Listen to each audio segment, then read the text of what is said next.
Este es Skip Asik dirigiéndose a la congregación de aquí de la Iglesia Calvario Albuquerque, en Albuquerque, Nuevo México, diciendo: ¿qué tantos de ustedes trajeron sus Biblias? Levántenlas. ¡Qué hermoso retrato! ¡Qué bien! Tomen un retrato ustedes que tienen sus cámaras. Estamos en la palabra de Dios, nos gusta leer las Escrituras, nos gusta pasar por la Biblia. Hoy estaremos en 2 de Samuel, capítulo 7. Abremos nuestras Biblias a 2 de Samuel, capítulo 7. ¿El por qué estamos en el Antiguo Testamento? Porque es la Biblia que utilizó Pablo, Jesús, el apóstol Pablo, el apóstol Pedro. Diré más. Es lo único que ellos conocían. Ellos se entregaron a estas sagradas escrituras del Antiguo Testamento para entender el nuevo pacto, las predicciones del Antiguo Testamento. Entonces, hoy estaremos en uno de los capítulos pivotales, que es el capítulo 7 de 2 de Samuel. Como en el estudio pasado mencioné, no entenderíamos el resto de la Biblia si no entenderíamos capítulo 7 de 2 de Samuel. No entenderíamos las predicciones de los profetas, los evangelios. No entenderíamos la escatología bíblica, o sea, cuando se habla de los últimos tiempos. No entenderíamos con claridad si no entenderíamos las promesas que Dios le hizo al rey David en este capítulo 7.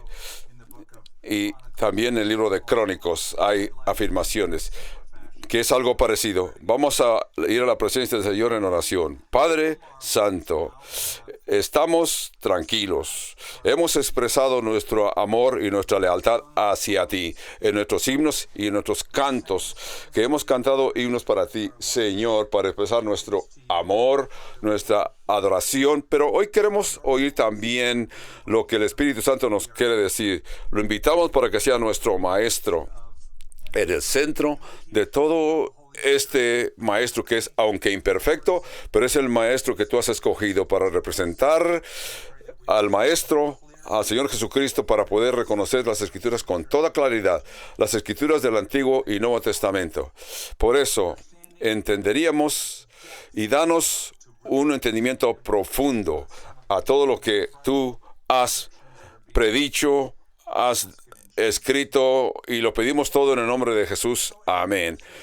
Cada tiempo navideño siempre nos gusta citar este texto clásico de la Navidad, que es Isaías capítulo 9, donde el profeta dijo, el verso 6, porque un niño nos es nacido, hijo nos es dado, y el principado sobre su hombro, y se llamará su nombre admirable, Consejero, Dios fuerte, Padre eterno, Príncipe de paz. Casi siempre es lo que escribimos en las tarjetas navideñas, pero se nos olvida lo que dice en el verso 7, porque dice, lo dilatado de su imperio y la paz no tendrán límite sobre el trono de David y sobre su reino.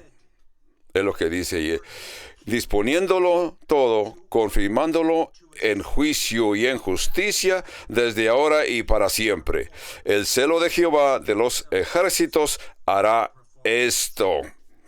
Entonces, aquí tenemos una predicción profética de el reinado que se le prometió al rey David. En este capítulo 7 de 2 de Samuel, promesas al rey David y lo perpetuo que es esa profecía, porque lo hemos entendido, no solamente en Isaías, pero también en Jeremías 23, verso 18, dice, por tanto así ha dicho Jehová acerca de Joacim, hijo de Josías, rey de Judá, no lo llorarán diciendo, ay hermano mío. Entonces, es lo que ha dicho Jehová. Cuando se trata del Nuevo Testamento, ¿qué vemos en el Nuevo Testamento? Comenzamos con el libro de Mateo, el primer verso del Evangelio según Mateo, que nos habla de la genealogía de Jesús. El primer verso dice, libro de la genealogía de Jesucristo, el hijo de David,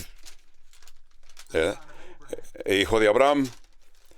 Entonces, cuando continuamos al fin del Nuevo Testamento. ¿Qué es el último libro de la Biblia? Sí, Apocalipsis capítulo 22 y verso 12. Jesús dice, he aquí yo vengo pronto y mi galardón conmigo para recompensar a todo uno según su obra. Yo soy el Alfa y el Omega, el principio y el fin, primero y el último. 16. Yo, Jesús, he enviado mi ángel para daros testimonio de estas cosas a las iglesias. Yo soy la raíz y el linaje de David, la estrella resplandeciente de la mañana. Todas estas referencias son referencias al rey David. ¿Por qué? Porque hay unas promesas que se han hecho una y otra vez a la persona del rey David.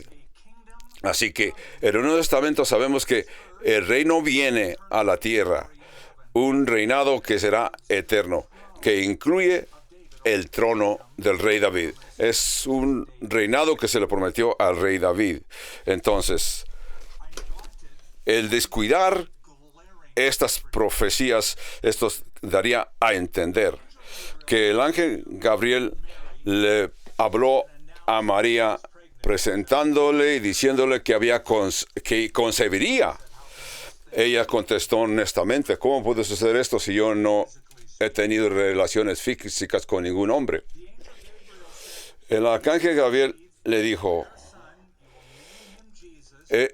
ahora concebirás en tu vientre y darás a luz un hijo y llamarás su nombre Jesús. Este será grande y será llamado Hijo del Altísimo. Y el Señor Dios le dará el trono de David, su padre. Vemos pues estas promesas futuras que vendrá en el futuro un rey que será un rey no histórico, sino un rey eterno, que es lo que estamos buscando. ¿Quién es este rey que vendrá? Vamos rápidamente, sin perder mucho tiempo, ir al capítulo 5 de Segunda de Samuel para ver cómo David conquistó. Como ya vimos que el rey ordenó que si alguien podría entrar a la ciudad, penetrar el muro de la ciudad, y Joab lo logró caminando por el canal de las aguas, donde utilizaban ese canal para regar sus labores. Todo este tiempo, hasta este tiempo, partes de Israel eran parte de los jebuseos. En el capítulo 6 vemos que el rey David se extiende para construir una ciudad capital, y lo hizo en forma donde trajo el arca del pacto a la ciudad de David. Esto nos lleva a capítulo 7 y verso 1 de Segunda de Samuel. Dice, aconteció que cuando ya el rey habitaba en su casa. ¿Cómo me gustaría que cada uno de ustedes pudieran hacer un viaje a Israel? Quizás el Señor se los permita en el futuro, pero los que ya han ido a Israel, ya hemos llegado a este punto. Cuando tengas la oportunidad de ir a Jerusalén, a Israel, de veras puedes pararte con toda confianza en aquellas ruinas de lo que fue el palacio del rey David. Esto es una afirmación bien maravillosa. Muchos de ustedes lo han logrado porque en los últimos años, ¿cómo sabemos que fue el palacio del rey David? Porque si continúas buscando las ruinas arqueológicas, se han descubierto dónde fue el palacio del rey David. Porque en el año 2005 hubo un arqueólogo jefe del grupo que se cree que estos arqueólogos se encontraron lo que él creyó es las ruinas de lo que fue la casa del rey David. Eso es lo que ellos continuaron excavando y encontraron varias pruebas.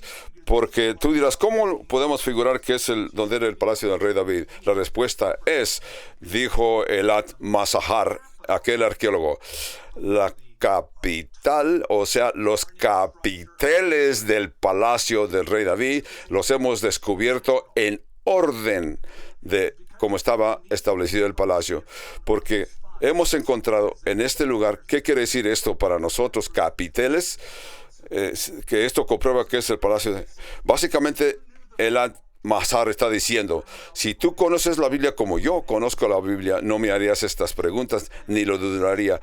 Y les mostró en 2 de Samuel, capítulo 5, y verso 11. 5:11 dice: también Hiram, rey de Tiro, envió embajadores a David, y maderas de cedro, y carpinteros y canteros para los muros de la ciudad. Edificaron la casa a David. Estos fenicios construyeron el palacio del rey David y continuaron excavando para recoger más información. Encontraron diferentes materiales que se utilizaban en ese tiempo cuando construían sus palacios, sus edificios, y encontraron muros hasta 20 pies de ancho. Esto los arqueólogos buscaban y descubrieron que esos palacios antiguos eran y pertenecían a la dinastía del rey David. Entonces, si ustedes vienen a Jerusalén con nosotros, les mostraremos lo que fue y dónde fue el palacio del rey David, donde habitaba el rey David en su casa. Esto se puede ver en la capital de los fenicios, donde muestra los muros hasta en estos días. El 2 de Samuel 5:11, 2 de Samuel 7:1, 7:4. Aconteció aquella noche que vino palabra de Jehová a Natán, diciendo: ve y di a mi siervo David, así ha dicho Jehová, tú me has de edificar casa en que muere. Ciertamente no he habitado en casas desde el día que saqué a los hijos de Israel de Egipto hasta hoy, sino que he andado en tiendas y en el tabernáculo. Aquí en el verso 4 se menciona a Natán por primera vez. Es interesante mencionar al profeta Natán, no al hijo del rey Saúl, sino este es el profeta Natán, que habitó y existió durante el mismo tiempo del rey David, mientras que el rey David estaba en su trono. Así que aconteció aquella noche que vino palabra de Jehová a Natán, diciendo: ve y di a mi siervo David. Entonces, me gusta entender de que David vivió en aquel enorme palacio, ¿verdad? Así que David se expresó acá. Natán dijo al rey David: mira, ahora yo habito en casa de cedro y el arca de Dios está entre cortinas. Ese es el verso 2. Ustedes recordarán pues de que cuando el Señor originalmente habitó entre su pueblo, habitó en lo que se le llamó el arca del pacto, como ya hemos visto en otros estudios. Allí habitaba el Señor en el tabernáculo. Esto fue lo que sucedió durante su viaje por el desierto. Eventualmente construyeron ese tabernáculo en el centro del pueblo, en lo que se llamó Silo. Más tarde los hijos de Israel sacaron el arca del pacto de aquella tienda y la llevaron a Israel. Y luego el rey David la llevó a Gideón y luego a Jerusalén, en aquella tienda. La idea aquí es que el rey David, yo tengo un palacio permanente, una estructura maravillosa. Mientras tanto, el arca del pacto está entre cortinas, o sea, en una tienda de cortinas, es lo que da a entender. Entendemos, en tienda. Ellos tenían el arca del pacto en tienda. Esto es absurdo. El profeta Natán, esto es interesante, que el profeta Natán dice en el verso 3, dijo al rey: anda y haz todo lo que hay en tu corazón. Esto es lo que dijo el profeta. Le dio ánimo al rey David para que continuara aquel proyecto, pero eventualmente nos dimos cuenta que no fue un consejo, porque eventualmente el Señor va a levantarle hijo, descendiente al rey David, un descendiente eterno. Es un punto interesante que quiero aclarar aquí. Los consejeros no siempre están correctos. Si tú vas a aconsejar a alguien, si vas a aconsejar, asegúrate que sea un edicto y que es palabra de Dios y que es la voluntad de Dios, que es la voluntad de Dios principalmente. Cuando aquí Natán le dice al rey, haz todo lo que haya en tu corazón y anda, haz todo lo que esté en tu corazón. Lo que había en el corazón del rey David es construir templo a su Señor. Si alguien viene a mí pidiendo consejo, me dice, siento que el Señor ha puesto en mi corazón, mi respuesta es fácil. Como lo dijo el rey David, yo le aconsejaré a esta persona, si Dios lo ha puesto en tu corazón, hazlo, confía. Pero tenemos que tener mucho cuidado cuando aconsejamos a alguien, no sea que la persona lo haga y se queda desanimado. Quizás no es lo que el Señor quería. Si alguien viene a mí y me pregunta, el Señor ha puesto esto en mi corazón, y por ejemplo, si me dice, el Señor ha puesto en mi corazón que yo te traiga finanzas para que puedas pagar el ministerio de la radio, de la televisión, de la internet, claro que yo voy a decir, sí, haz lo que esté en tu corazón, pero quizás no sea lo que el Señor desea, ¿verdad? Lo que es la voluntad de Dios para su pueblo.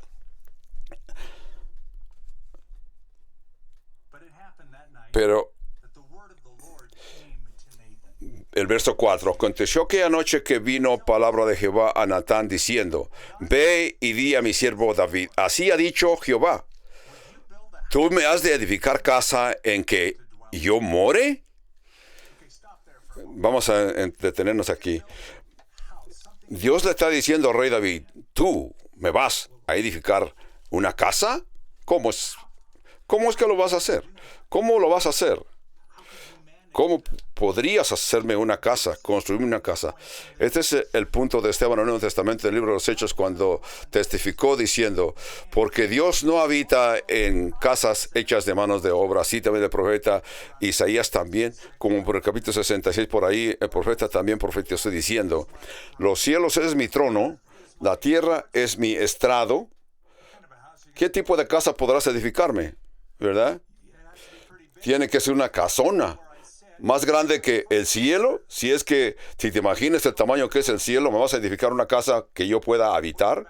¿Qué tipo de casa podrías edificar para mí? ¿Que yo soy un Dios que cubro todo el universo? Entonces, por eso es que Dios le contestó, ¿me edificarás casa donde yo pueda habitar, donde yo more? Ciertamente no he habitado en casas desde el día en que saqué a los hijos de Israel de Egipto hasta el día de hoy, sino que he andado en tienda y en el tabernáculo. A mí, Pastor Skip Eitzig, me gusta campear, me gusta dormir a la intemperie cuando vamos de día de campo. Así que Dios está campeando. Espero que Dios se sienta como yo. Es un pensamiento interesante aquí, y yo creo que ustedes lo pueden ver en lo que estamos leyendo. Los hijos de Israel llevaron cargando el tabernáculo por muchos años a través de su caminata por el desierto. Por eso es que Dios les está diciendo, todos aquellos años yo estuve con ustedes, me llevaban en sus hombros por el desierto, ¿verdad? Notemos. Y en todo camino he andado con todos los hijos de Israel, he hablado yo palabra a alguno de las tribus de Israel, a quien haya mandado apacentar a mi pueblo de Israel, diciendo, ¿por qué no me habéis edificado casa de cedro? Ahora pues, dirás así a mi siervo David, Así ha dicho Jehová de los ejércitos: yo te tomé del redil, de detrás de las ovejas, para que fueses príncipe sobre mi pueblo, sobre Israel. Y he estado contigo en todo cuanto has andado, y delante de ti he destruido a todos tus enemigos, y te he dado nombre grande como el nombre de los grandes que hay en la tierra. Además, yo fijé lugar a mi pueblo Israel, lo plantaré para que habite en su lugar y nunca más sea removido, ni los inicuos le aflijan, más como al principio. Ese es el verso 10. Ese es el verso 10 de 2 de Samuel 7. Dios les está afirmando, recordando: yo estuve con ustedes en todas nuestras caminatas por el desierto, ¿verdad? Entonces, esto nos hace aclarar el verso 10. ¿Qué dice el verso 10? Como afirma: además, yo fijé lugar a mi pueblo Israel y lo plantaré. Llegará el tiempo cuando los hijos de Israel van a ocupar la tierra en que viven y nadie les va a molestar. Ese tiempo es tiempo futuro cuando se cumplirá. Pero a lo que yo puedo entender y leer, eso todavía no ha sucedido. Israel ha sido molestados, castigados por diferentes naciones del mundo. Así que, a ellos les gustaría ver que Israel es completamente destruido de todo el mundo. Eso es lo que quisieran ver los enemigos de Israel, y eso lo hemos visto en los libros históricos que han tomado lugar una y otra vez. Las naciones que rodean a Israel lo han molestado. Cuando Natán está conversando con Dios y le dice, el profeta le dice al rey que quiere construir casa, el profeta dice, síguelo. Pero Dios le dice, en primer lugar, yo no les he pedido casa. En segundo lugar, ¿qué tipo de casa podrás edificarme a mí, que yo ocupo todo el universo?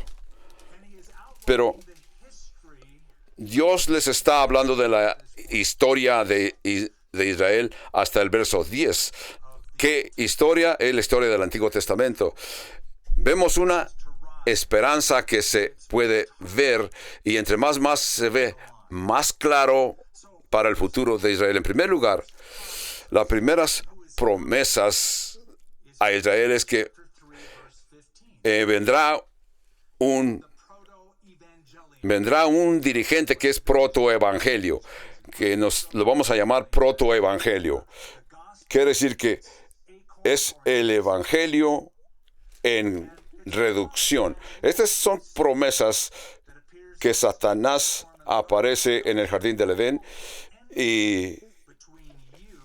y Dios le dijo, yo pondré enemistad entre tu simiente. Ella te aplastará en la cabeza y tú le aplastarás, y tú le morderás en el calcañal. Dice, tú le aplastarás la cabeza, pero ella te aplastará la cabeza. Dice, pero esto es la promesa que aparecerá un hijo descendiente del rey David que aplastará la cabeza de Satanás, a lo cual se le llama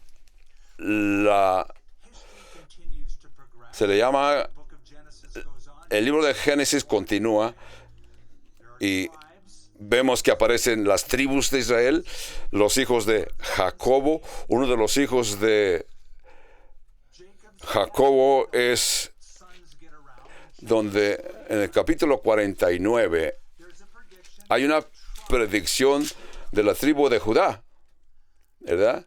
Y en la promesa a Judá dice que tendrá el derecho de continuar gobernando hasta que venga Silo.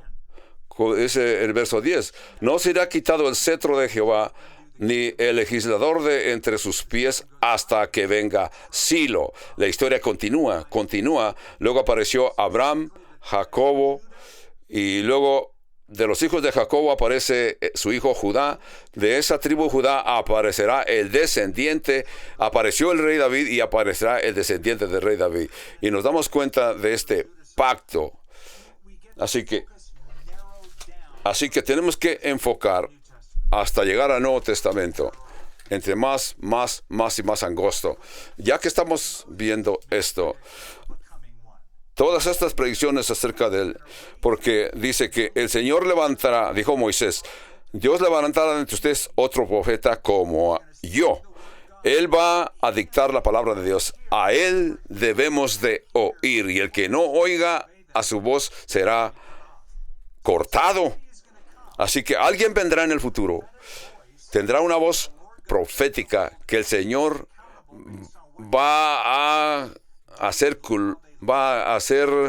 culpable a todos los que oigan su palabra y no la reconozcan. Esta esperanza que continúa creciendo de que vendrá este libertador, especialmente se reconoció y le llamaban en el Nuevo Testamento al Mesías. Siempre esta esperanza creció y creció.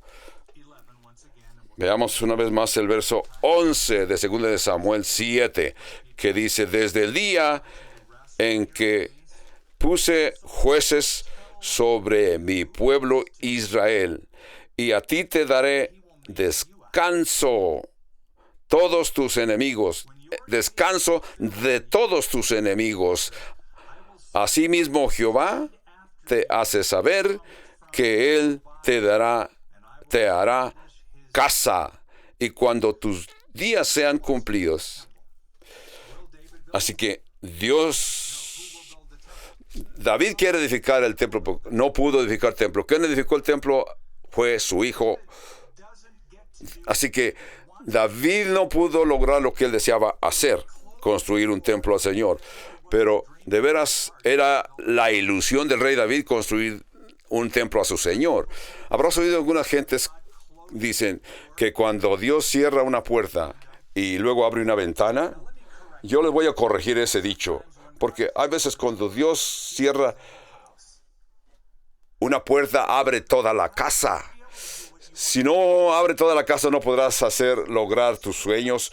Si no lo haces tú, lo va a hacer tu hijo. Nos dimos cuenta que más tarde en las Escrituras Dios dio testimonio de que el rey David no pudo edificarle el templo al Señor porque había derramado sangre, pero su hijo Salomón no derramó sangre, por eso se le permitió construir el templo. Pero aquí Dios le está diciendo al rey David, tú no me podrás construir casa, pero yo sí te voy a construir casa a ti, una dinastía. ¿A qué casa se refería Jehová cuando le prometió a David? Se trataba de la legacía, de una dinastía. Quiere decir que es una casa espiritual. Dice, desde el día, dice, cuando los días sean cumplidos y duermas con tus padres, yo levantaré después de ti uno de tu linaje, el cual procederá de tus entrañas, y afirmaré su reino. Yo afirmaré su reino y edificaré casa a mi nombre, y yo afirmaré para siempre el trono de su reino.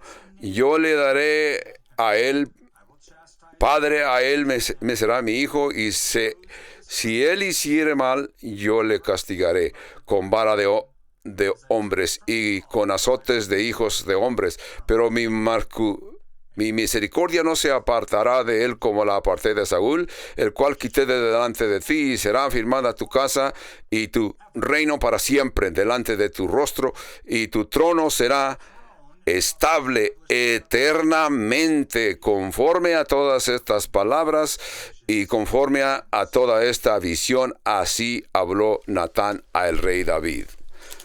Los eruditos se refieren a lo que hemos leído aquí como un pacto davídico.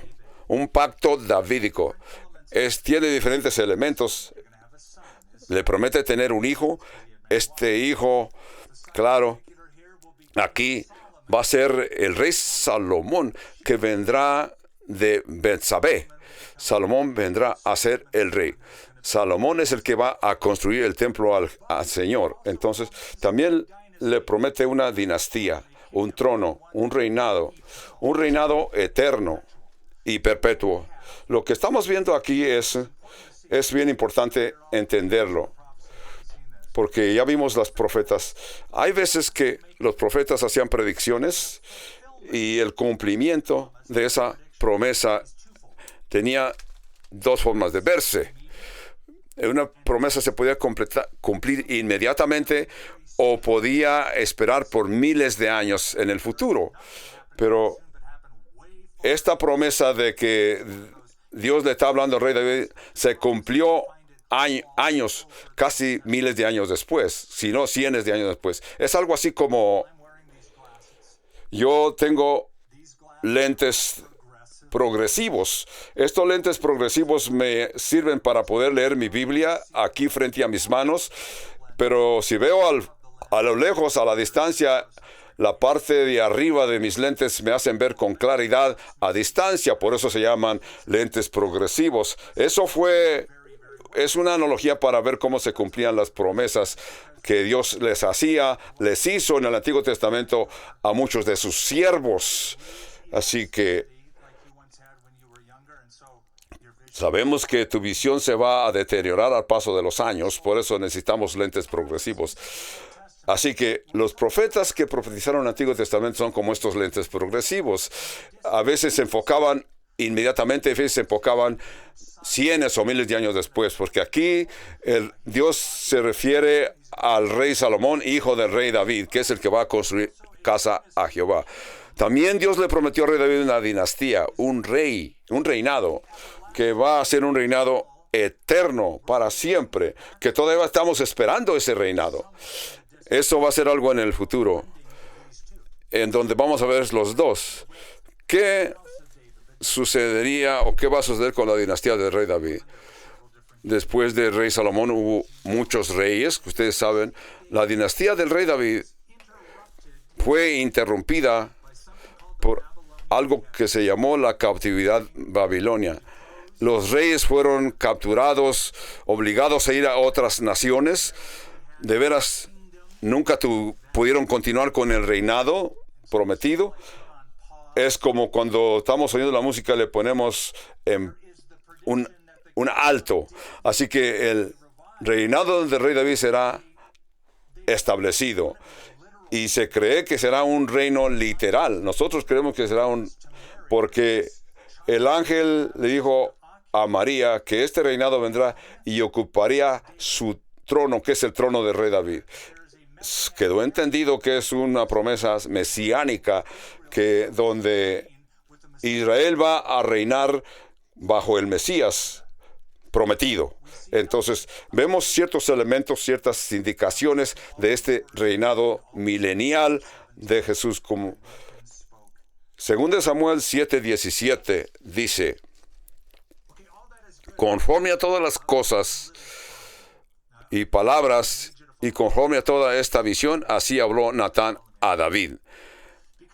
Porque ustedes habrán visto en el Nuevo Testamento y notado que hay dos diferentes genealogías.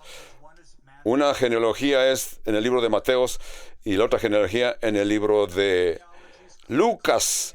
¿Por qué hay dos genealogías aquí? Y no salen de acuerdo. ¿Por qué hay diferentes nombres?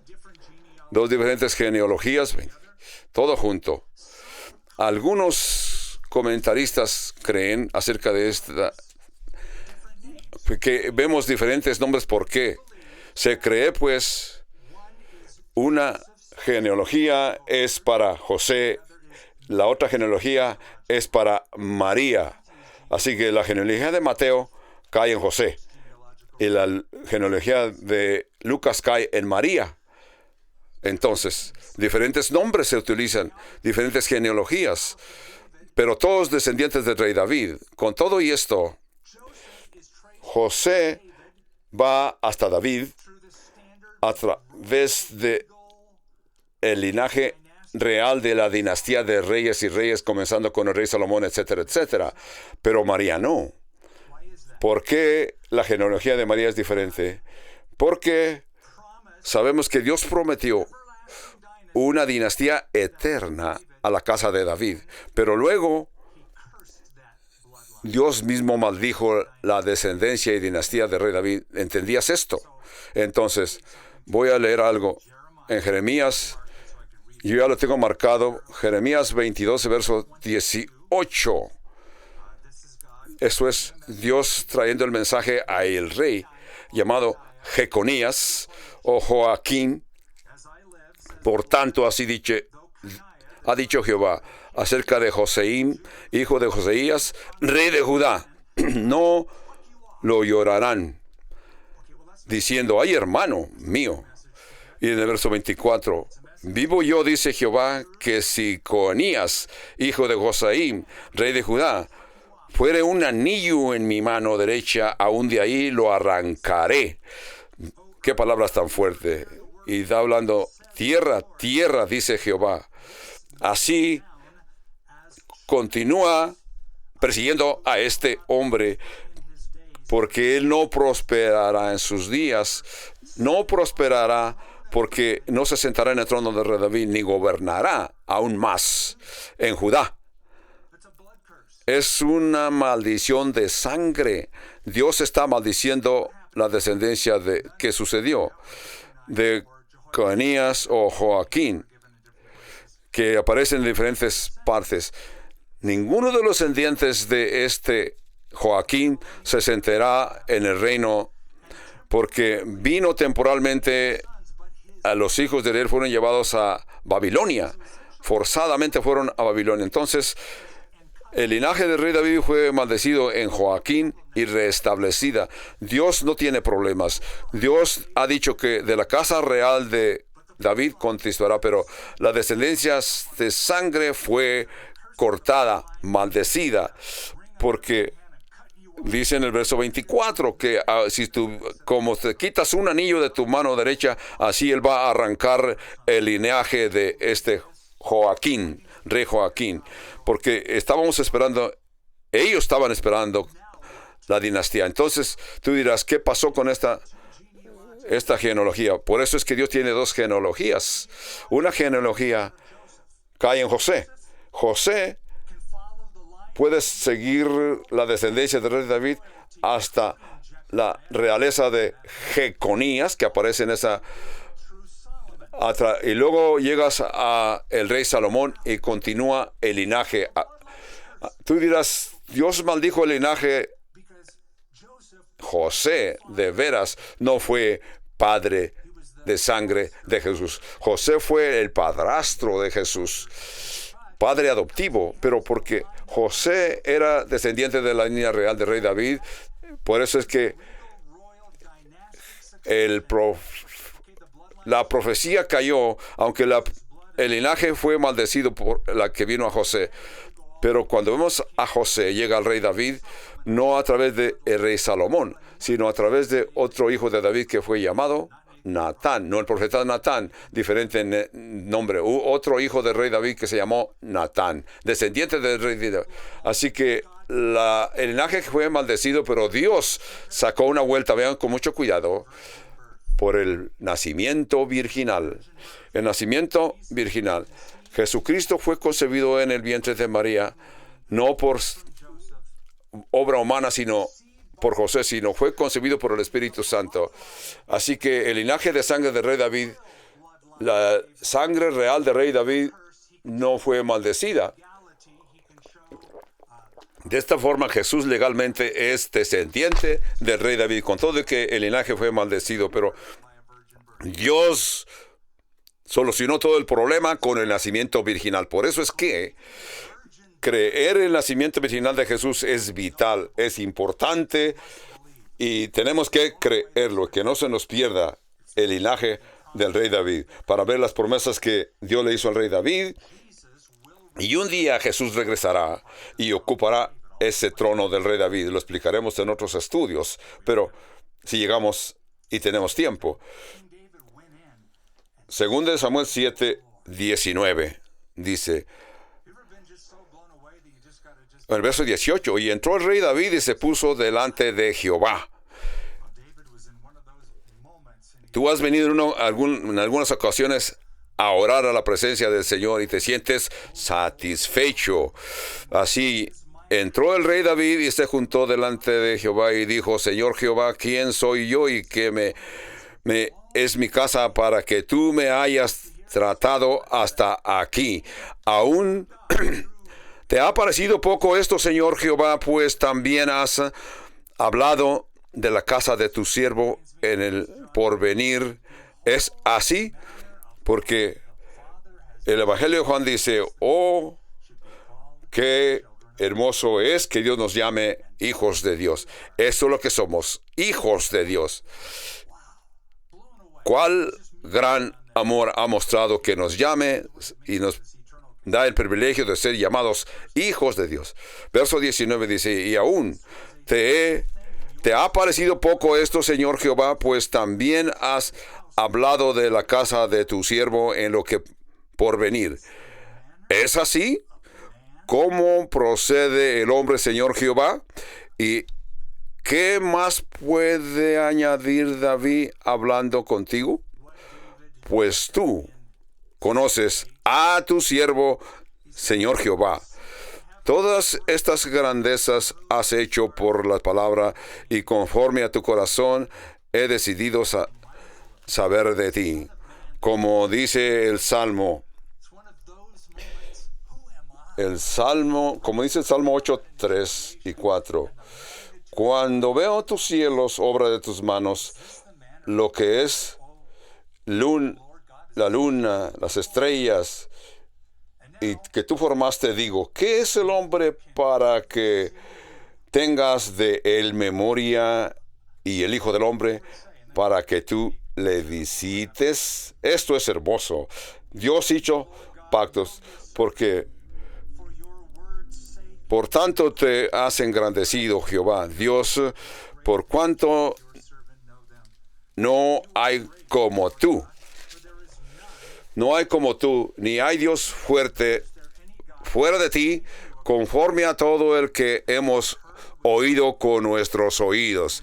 ¿Y quién como tu pueblo, como Israel, nación singular en la tierra? Porque ¿qué Dios para rescatarlo por el pueblo suyo y para ponerlo sobre y para hacer grandezas a su favor y obras terribles a tu tierra, por amor de tu pueblo que rescataste para ti de Egipto y de las naciones de sus dioses? Así que vemos pactos. Ustedes saben que es un pacto. Un pacto es un acuerdo. Un pacto, un contrato. En las Escrituras Dios ha hecho diferentes pactos a diferentes tiempos con diferentes personajes o naciones. Así que Dios presentó lo que es el pacto adámico en el jardín del Edén. Por eso que se llama pacto edénico. Así que Dios estableció su gente en el jardín del Edén.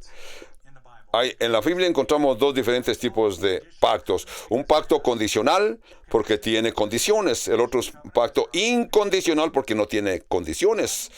Uno, Dios ordena, haré, yo voy a hacer y haré. Eso es un pacto sin condiciones. En otras veces Dios hizo pactos con su pueblo. Dice, si ustedes hacen, yo también haré esto. Así que Dios hace su parte y nosotros hacemos nuestra parte. En el jardín del Edén, Dios puso al hombre en el pacto. ¿Fue un pacto condicional o incondicional? Fue un pacto condicional, porque Dios le dijo a su creación, el día que coman de este árbol de veras moriréis. Ese fue un pacto con condiciones, ¿verdad? Pero cuando Dios hizo pacto con Abraham, le prometió que le daría a Abraham y a sus descendientes la tierra donde hoy es Israel. ¿Fue un pacto condicional o incondicional? Fue un pacto incondicional. ¿Qué hizo? Dios les dijo, haré. Esta tierra se las daré. Entonces, el pacto de la ley es el pacto mosaico. Dios le prometió a Moisés. ¿Fue un pacto condicional o incondicional? Fue un pacto condicional, porque Dios le dijo a Moisés, yo haré, y si ustedes hacen, yo haré. Si ustedes actúan como yo les digo, los bendeciré. Y si no, no serán bendecidos. Pero esto nos puede traer un problema. ¿Cómo es que Dios ha cumplido pactos condicionales o incondicionales cuando los dos pactos se unen? Por ejemplo, Dios le prometió la tierra, toda esta tierra sin condiciones a sus descendientes de Abraham. Y Dios les dijo que iban a ocupar esta tierra sin condiciones. Siempre van a ocupar esta tierra. Les voy a dar la tierra. Otras ocasiones dice, si hacen y cumplen. Así que encontramos que hay los dos. Dios los llevó a Babilonia y allá en Babilonia los reaprendió por 70 años. ¿Cómo es que Dios logró sus planes? Llevando a los hijos de Israel a Babilonia. Se quedaron en Babilonia 70 años como reprensión. Luego Dios los regresó a su tierra prometida. Y así habitan en la tierra prometida hasta el día de hoy, por la cautividad a Babilonia. Y luego, durante la era del Imperio Romano, los judíos fueron dispersados por todas diferentes naciones, pero Dios les permitió regresar a la tierra de Israel. Cuando la promesa es, cuando Dios te traiga a tu tierra prometida por segunda vez, ya quedarás ahí para siempre. Así que Dios hay veces que presenta pactos condicionales o incondicionales, pero cuando Jesús fue a la cruz, allí Dios hizo pacto condicional. Dios los reprendió una y otra vez. Entonces, Israel se estableció en Israel en el año 1948. 7:24 dice, porque tú estableciste a tu pueblo Israel por pueblo tuyo para siempre, y tú, oh Jehová, fuiste a ellos por Dios. Ahora pues, Jehová Dios, confirma para siempre la palabra que has hablado sobre tu siervo y sobre tu casa, y haz conforme a lo que has dicho, que sea agradecido tu nombre y bien agradecido tu nombre para siempre, y se diga Jehová de los ejércitos, Dios de Israel, y que la casa de tu siervo David sea firme delante de ti, porque tú, Jehová de los ejércitos, Dios de Israel, revelaste al oído de los siervos diciendo, yo te edificaré casa. Por esto tu siervo ha hallado en tu corazón valor para hacer delante de ti esta súplica. Ahora pues, Jehová Dios, tú eres Dios y tus palabras son verdad, y has prometido este bien a tu siervo. Ten ahora bien bendecir la casa de tu siervo para que permanezca perpetuamente delante de ti, porque tu Jehová, Dios de los dichos, y con la bendición será habitada la casa de tu siervo para siempre. Acá continuamos con el capítulo 8 de 2 de Samuel para ver qué dice. Después de esto aconteció que David derrotó a los filisteos y a los sometió, y tomó David a Metegama de mano de los filisteos. Así que, como hemos visto la historia, Israel nunca ha ocupado todo el terreno que Dios le prometió a padre Abraham. No han habitado toda la tierra que les pertenece. Ni durante la era de oro, donde los israelitas derrotaron a todos sus enemigos. El rey David atacó a los filisteos y los obligó, y recibió beneficios y botín de las manos de los filisteos. Eso es la historia. Luego el rey David derrotó a Moab, y luego el rey David dice que los midió en tierra con línea, los midió. Entonces los moabitas vinieron a ser siervos del reinado de David y le pagaron impuestos. Encontramos dos versos, ¿no? ¿Por qué eliminó 2/3 partes de los moabitas? Algunas personas se preguntan, ¿por qué? Ya que su abuela del rey David fue moabita. Recordamos a Ruth, que dejó raíces en aquella tierra. Pero para este tiempo los enemigos más acérrimos de Israel son los moabitas, que no pudieron extenderse contra los hijos de David, ni a la parte oriental de la nación. Entonces, tomando al ejército enemigo, De esta forma los forzó a que se reacomodaran, a que se reagruparan y continuaran. Después de esto aconteció que David derrotó a los filisteos y los sometió. Derrotó también a los de Moab, los midió con cordel. Asimismo derrotó David a Adad-ezer, hijo de Roab, rey de Soba, al ir a recuperar el territorio del río Eufrates. Es el verso 3. Así que David obtuvo una porción más para su reinado, más terreno para su reinado. Que dice aquí: vinieron los asirios de Damasco para dar ayuda a Gezer, rey de Soab, y David hirió de los sirios a 22,000 hombres. Puso luego David guarnición en Siria y Damasco, y los asirios fueron hechos siervos de David, sujetos a tributo, y Jehová Dios a victoria. En el libro de Deuteronomio dice que cuando el rey de Israel venga ahí, se establezca en Israel, no debe de multiplicar esposas.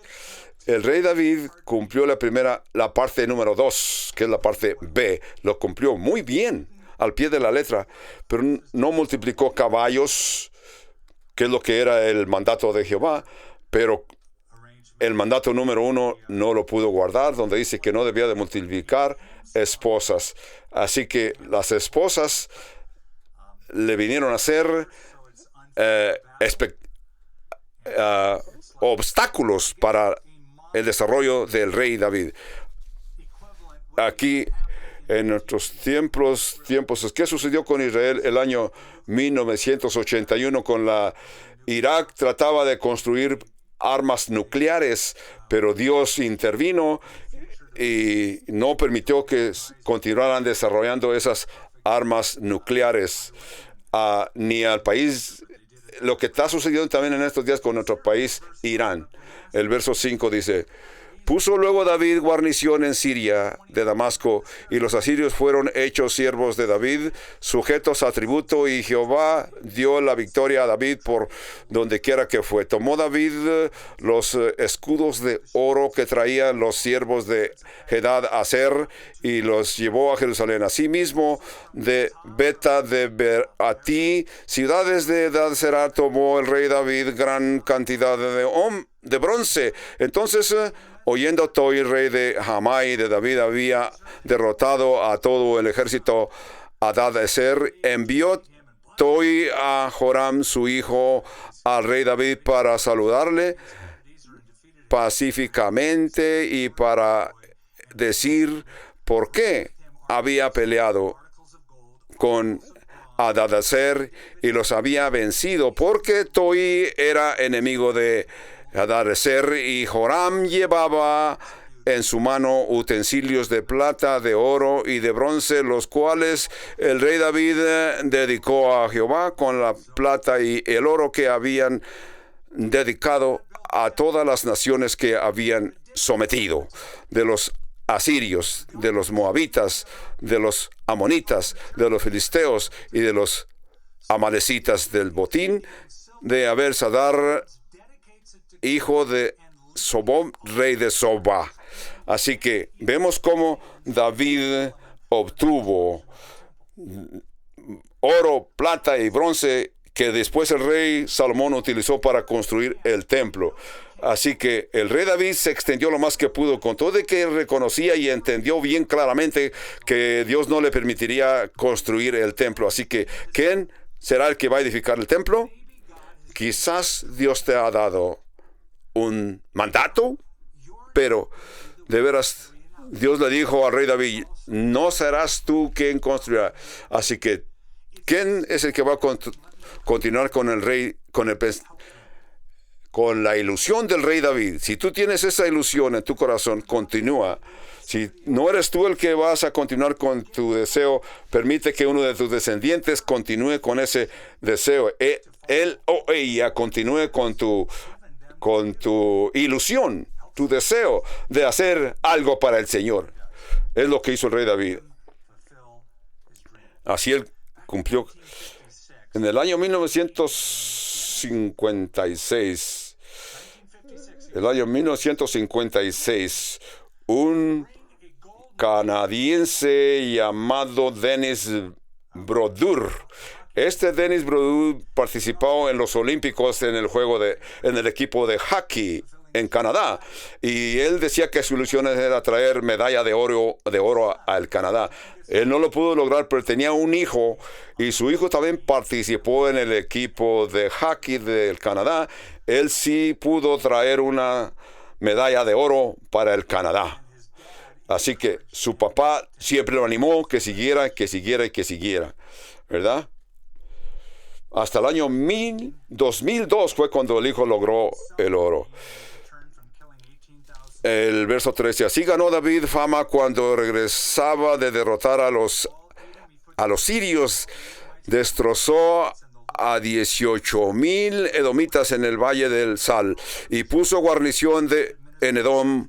Por todo Edom puso guarnición, y todos los edomitas fueron siervos de David, y Jehová dio la victoria a David por donde quiera que él fue. Y reinó David sobre todo Israel, y David administraba justicia e inequidad a todo el pueblo. Joab, hijo de Serbia, era general de su ejército. Josafat, hijo de Ataúd, era cronista. Sadoc, hijo de Atiaob, y Amelec, hijos de Abiatar, eran sacerdotes. Seratías era el escriba. Benía, hijo de Joaía, estaba sobre los cereteos y pleteos, y los hijos de David eran los príncipes. Así que Dios cumple la dinastía no solamente durante la vida del rey, sino que profecías que Dios prometió al rey David por los profetas Isaías, Jeremías y muchos otros profetas. Así que entendemos la profecía de Lucas 1. Al fin de Apocalipsis también se cumplen las profecías. Aún se menciona en el libro de los Hechos, donde Santiago dijo al concilio en Jerusalén, citando al profeta Isaías: Dios va a construir tabernáculo para la nación judía.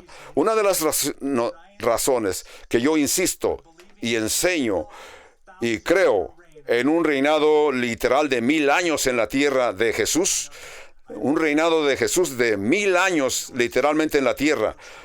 Hay muchas gentes que no lo creen, pero yo sí lo creo, que así será.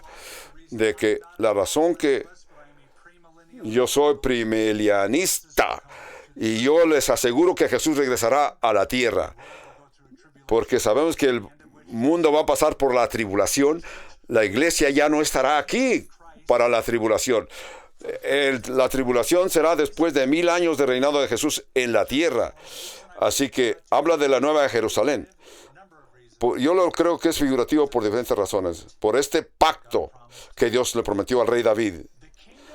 El reinado que Dios ha prometido será eterno, pues tendrá componentes terrenales. Viviremos en la tierra para que se cumpla este reinado milenial. Así que vemos los detalles del reino milenial en la tierra en diferentes escrituras a través de la Sagrada Biblia. 1000 años, 1000 años. Habla de literalmente 1000 años. Entonces, ya que este componente terrenal del reino del rey David no se ha cumplido, entonces yo creo que esto un día se va a cumplir en Jerusalén. Jerusalén será renovada, se va a ver diferente a lo que hoy vemos, y por 1000 años Jerusalén será las oficinas generales del Mesías, que va a reinar y gobernar de aquí, de el centro de Israel. Los 12 apóstoles todos van a ser asignados a un reinado, y Jesucristo les va a asignar un reinado. Así que eso es suficiente para entender de que esperamos un reino milenial. Yo estoy viendo y esperando un reinado literal. Les he presentado escatológicamente varias veces para que cuando vayas al cielo no te sorprendas lo que vas a ver, que ya está escrito, profetizado. Los que no creen en el reino milenial se van a sorprender y van a creer, pero ya va a ser tarde, porque van a creer porque lo ven. Nosotros lo creemos sin verlo. Jesús estará en autoridad. Últimamente, Jesús va a tener autoridad sobre todos los políticos, sobre todos los que se creen poderosos en posiciones de autoridad terrenal. Todos tendrán que reconocer a Jesús completa y enteramente como en el reino milenial. Será destruido, entonces Dios va a crear una nueva ciudad, cielos nuevos y nueva Jerusalén. Muchas cosas hermosas nos esperan a los creyentes, pero porque, según de Samuel capítulo 7, ahora lo entendemos. Entendemos lo que dijeron los profetas mayores y menores de la descendencia genealógica del rey David. Ahora todos entendemos y continuaremos entendiendo lo profundo y certeras que son las profecías de Cristo para su pueblo.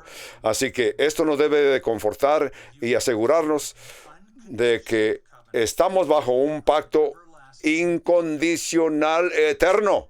No hay condiciones para este reinado eterno, sino que este reinado tomará lugar cuando Dios lo decida. Y Jesús estará en Jerusalén. Y en Jerusalén hay un trono sin rey, y en el cielo hay un rey sin trono. Y un día, ese reinado que no tiene trono, que es en Jerusalén, vendrá el rey del cielo y se sentará y gobernará desde Jerusalén como rey de todos los tronos que puedas pensar. Y las naciones se humillarán frente a nuestro rey y convertirán sus espadas en asadones. Ninguna nación se va a preparar para la guerra, porque vendrá un reino de paz en el nombre de Jesús. Amén y amén.